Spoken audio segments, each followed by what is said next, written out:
सुंदरबन नाम का एक पुराना जंगल था। इस जंगल में दो चिड़िया रहा करती थी।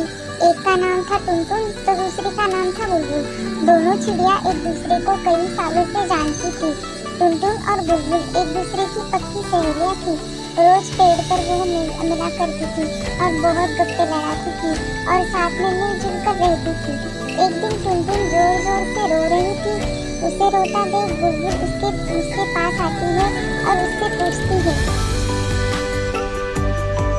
अरे अरे क्या हुआ टुनटुन, तुम ऐसे जोर जोर से रो क्यों रही हो? कुछ हुआ है क्या? अगर कुछ हुआ है तो तुम मुझे बताओ। अगर मैं कुछ तुम्हारी मदद कर पाऊँ तो फिर मैं तुम्हारी मदद जरूर करूँगी। लेकिन तुम पहले बताओ तो सही, तुम इतनी जोर जोर से क्यों रो रही हो? क्या हुआ है, बताओ ना टुनटुन।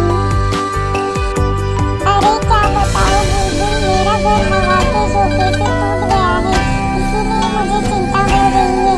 अब मुझे नया घर बनाना पड़ेगा, लेकिन मुझे तो घर बनाना नहीं आता। मैंने आज तक कभी घर नहीं बनाया। अब मैं कहाँ रहूंगी बुलबुल, इसी वजह से मुझे रोना आ रहा है।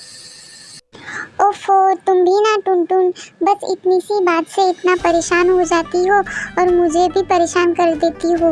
मेरी तो जान ही निकल गई थी। मुझे लगा क्या हुआ, तुम इतनी ज़ोर ज़ोर से क्यों रोने लगी हो? बस इतनी सी बात से तुम इतना चिंतित हो रही हो।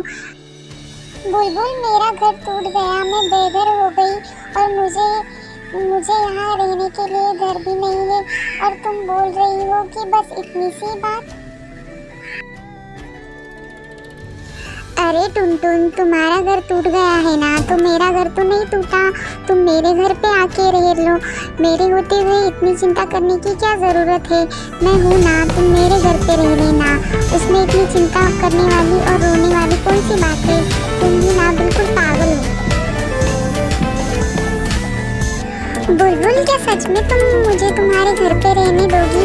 बुलबुल, शुक्रिया, मैं तुम्हारे इस उपकार को कभी नहीं भूलूंगी।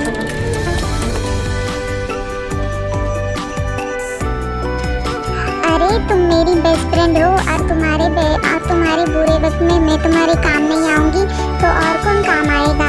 और इसमें इतनी चिंता करने वाली कोई बात नहीं थी। अब ऐसी छोटी छोटी बातों पे ऐसे रोया मत करो।